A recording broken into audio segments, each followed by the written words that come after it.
Nagbabalik sa Hong Kong ang ilang cast ng paparating na pelikulang Hello, Love Again. Nasa Hong Kong na sina Alden Richards, Joros Gamboa at Jeffrey Tam para sa taping ng pelikula.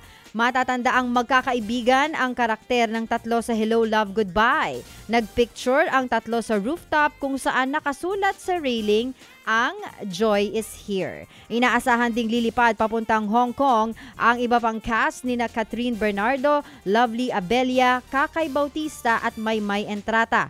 Sa November 13, ipapalabas ang Hello, Love Again sa mga sinehan. Samantala, inanunsyo po naman ng aktres na si Rhea Atayde na magkakaroon na sila ng baby ng kanyang mister na si Zanjo Marudo. Sa Instagram post kahapon, binati po ni Rhea ng Happy Father's Day si Zanjo. May kasama itong larawan sa beach ni na Zanjo at Rhea kung saan nga makikita ang baby bump ng aktresa. Excited nga po daw si Rhea para po sa panibagong yugto ng kanilang buhay kasama ang aktor. Nitong Marso lamang na ikasal ang dalawa. Will to Win ang magiging title ng comeback show ni Kuya Willie Revillame sa TV5. Magiging mas malaki at mas masaya ang magiging bagong show ni Kuya Will sa Kapatid Network. May pasilip na sila sa ilang segment ng Will to Win tulad na lamang ng pakikipag-usap niya ng live sa mga manonood. May kasamang papremyo tulad ng 5,000 pesos at 10,000 pesos na cash prize. Pupunta rin ang Will to Win sa iba't ibang barangay. At sa unang episode ng show, hindi lamang pera ang ipamimigay, may kasama ring brand new car.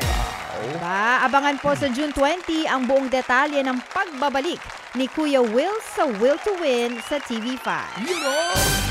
Abangan! Na-recover na po naman ang TikTok accounts ng Bini members. Kahapon po'y tila na ban sa TikTok ang accounts ni na Aya, Nicolette, ni Maloy, Stacy, Gwen, Micah at Sheena. Tanging kay Joanna po lamang na account ang naging active. Humingi po ng tulong ang kanila pong management sa TikTok para ma-recover ang kanilang mga account. Samantala, nagpakita na sa publiko si Princess of Wales Kate Middleton.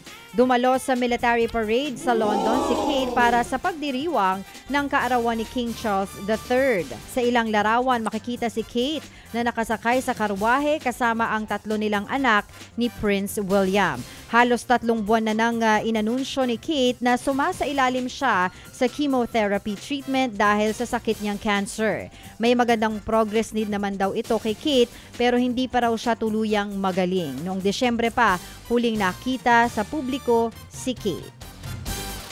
Ted Filon at DJ Chacha ngayon nasa Radyo 5 92.3 News FM Monday to Friday 6 to 10 a.m.